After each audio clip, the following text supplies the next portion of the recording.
Your government lied to you today. Not maybe, not probably, they lied.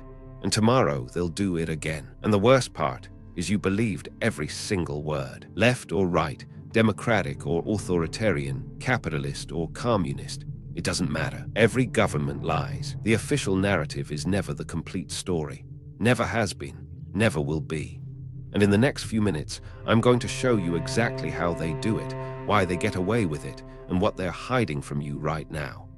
As George Orwell warned us decades ago, political language is designed to make lies sound truthful and murder respectable, and to give an appearance of solidity to pure wind. The question isn't if your government is lying. It's what they're lying about, the official lie. Every government, regardless of its flag or ideology, does one thing before anything else. It tells you a story. A carefully constructed version of reality designed to make you trust, obey, and never look behind the curtain. Trust, obey, never question. Think about it. When was the last time a politician stood behind a podium and said, "We don't know what we're doing"? It doesn't happen. Instead, they present certainty where none exists, solutions that serve their interests, and enemies that conveniently distract you from asking real questions. In wartime, truth is so precious that she should always be attended by a bodyguard of lies. Churchill wasn't warning us. He was telling us the playbook. The official story is never the complete story. From weapons of mass destruction in Iraq to temporary inflation measures, the pattern is always identical.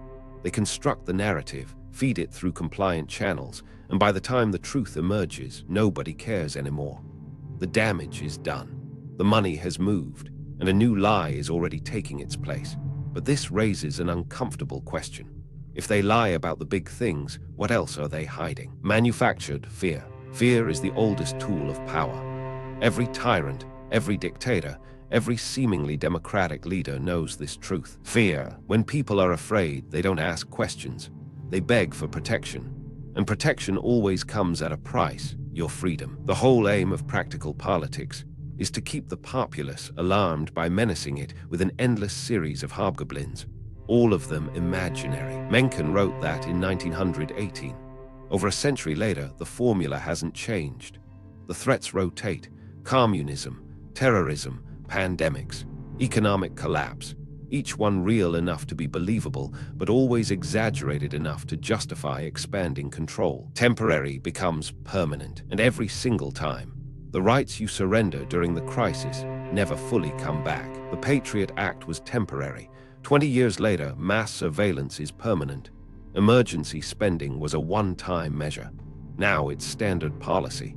The genius of manufactured fear isn't the fear itself. It's that you thank them for the chains. You applaud your own confinement because they convinced you the alternative was worse. But what if the real danger isn't the threat they're pointing at? What if the real danger is what they're doing while you're looking the other direction? Follow the money. Here's a rule that never fails. When a government policy makes no logical sense to the average citizen, follow the money. Every confusing political decision makes perfect sense when you trace the cash. War in the Middle East. Defense contractors made trillions. Bank bailouts in 2008. The banks that caused the crisis were rewarded with taxpayer money. Pandemic response. The largest wealth transfer in human history moved from the working class to billionaires. Follow the money, always. Lockheed Martin, Raytheon, Goldman Sachs, Pfizer, these aren't just companies. They're the beneficiaries of every crisis. Their lobbyists write the very laws that regulate them. As Frederick Bastiat put it, when plunder becomes a way of life for a group of men in a society, they create for themselves a legal system that authorizes it and a moral code that glorifies it. If this pattern is starting to open your eyes, hit like and subscribe to keep exposing what they hide, because what comes next connects all the dots. The money trail doesn't end with defense and banking. It leads somewhere even darker, and that somewhere involves every war your country has ever fought. War for profit. War is not about freedom. War is not about democracy. Business. War is a business, and business has never been better. In 1961, President Eisenhower warned America about the military-industrial complex. A five-star general, the man who commanded D-Day, stood before the nation and said, "Be afraid of the people making your weapons." In the councils of government, we must guard against the acquisition of unwarranted influence by the military-industrial complex. Nobody listened. Since that speech, the United States has been involved in military conflicts in Vietnam, Iraq, Afghanistan, Libya, Syria, and dozens of covert operations, each one justified by a lie that was only exposed years later. Gulf of Tonkin, fabricated. Weapons of mass destruction, never found. Humanitarian intervention in Libya, left a failed state run by warlords, fabricated, never found. The pattern is identical every time. Manufacture the threat, sell the war, profit from the destruction, then profit again from the reconstruction. The same companies that build the bombs get paid to rebuild what they destroyed. And the soldiers who fought, they come home broken to a system that barely acknowledges their sacrifice. But war isn't the only front where governments lie. The next battlefield is even closer to home. Hidden history. Here's what makes government lies so dangerous. They don't just distort the present, they rewrite the past. Rewrite the past. Operation Northwoods. In 1962, the Joint Chiefs of Staff proposed committing terrorist attacks on American soil and blaming Cuba to justify an invasion. False flag attacks against their own citizens. It was signed by every military chief. Only Kennedy refused to authorize it. The great enemy of truth is very often not the lie, deliberate, contrived, and dishonest, but the myth, persistent, persuasive, and unrealistic. MK Ultra. The CIA ran a secret program experimenting with mind control on unwitting American citizens using drugs, hypnosis, and psychological torture. For years, it was dismissed as conspiracy theory, until the government itself declassified the documents proving every word was true. COINTELPRO. The FBI systematically surveilled, infiltrated, and disrupted civil rights organizations. They even tried to blackmail Martin Luther King Jr. These aren't conspiracy theories. These are declassified facts, hidden for decades and only revealed because someone fought to expose them. Every conspiracy theory is just a spoiler for a future declassified document. How many current theories will become truth in 20 years? And if they lied about all of this, who was helping them spread it? Media complicity. A government can only lie successfully if someone amplifies the lie. Media. In 2003, every major news network told you Iraq had weapons of mass destruction. Anchors spoke with absolute certainty. Experts nodded in agreement. Dissenting voices were labeled unpatriotic. Unpatriotic, dangerous extremist. They weren't reporting news. They were selling a war. And when the truth came out, when the world learned there were no weapons, not a single anchor was fired. Not a single network apologized. They simply moved on to the next story. As Mark Twain once observed, if you don't read the newspaper, you're uninformed.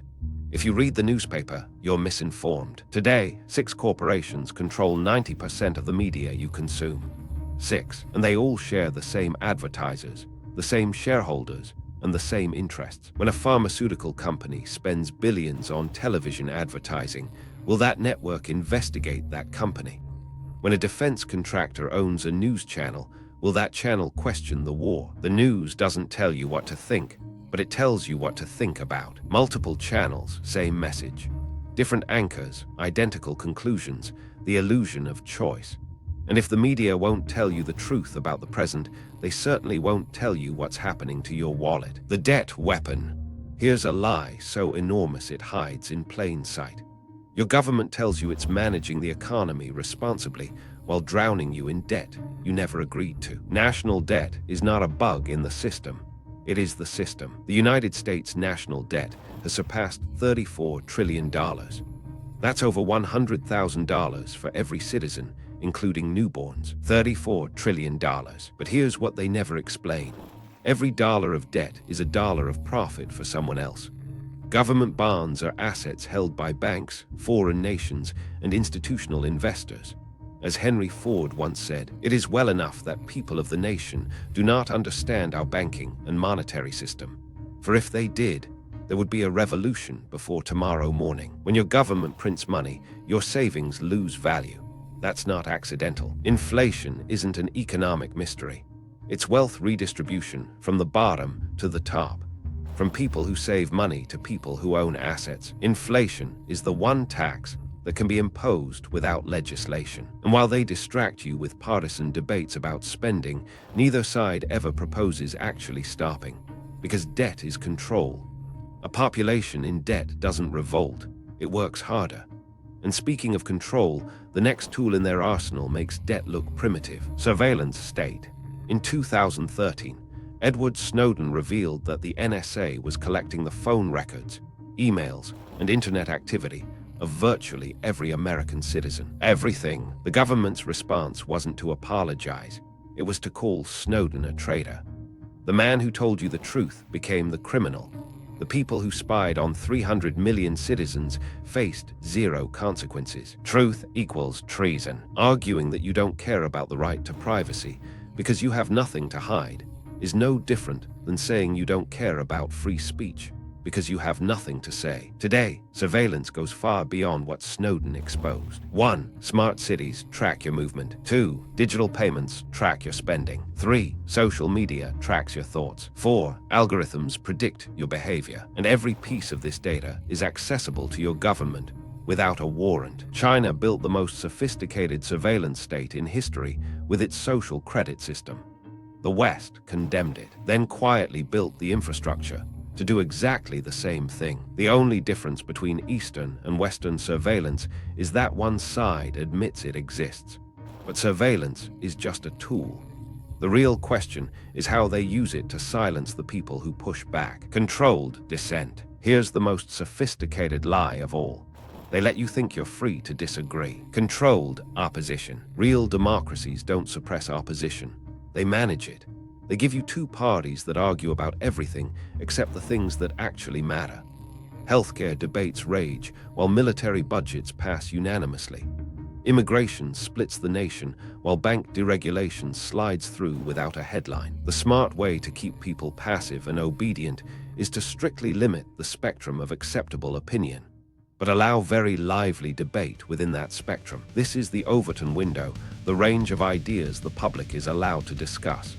Anything outside it isn't debated, it's dismissed, labeled extreme, conspiracy theory, silenced, and when someone breaks through, when a whistleblower threatens the narrative. Julian Assange published proof of war crimes and spent years imprisoned. The war criminals walk free. They don't ban free speech. They make the truth sound crazy. The genius of modern control isn't censorship, it's noise.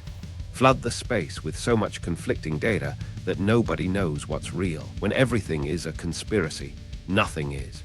And that brings us to the question that ties every single one of these revelations together: the pattern. Step back and look at the full picture. Every single thing we've discussed today follows the same ancient playbook. First, create the fear, then offer the solution. The solution always requires you to surrender something: your money, your privacy, your freedom, your critical thinking. As Goethe wrote, none are more hopelessly enslaved than those who falsely believe they are free. This pattern isn't American or Chinese or Russian. It's universal. It transcends ideology, borders, and centuries. The Roman Senate lied to its citizens. The British Empire lied to its subjects. The Soviet Union lied to its people. And every modern government is lying to you right now. The specific lies change. Weapons of mass destruction becomes pandemic preparedness. Communist threats become terrorist threats. But the architecture of deception remains identical. Create the crisis, control the narrative, expand the power, repeat. The question was never whether they lie. The question is what they are lying about right now. And the only defense, the only weapon that has ever worked against institutional deception, is the one thing they're working hardest to take away: your ability to think for yourself, question everything, demand proof, and follow the money. So here's the uncomfortable truth that connects all 10 of these revelations.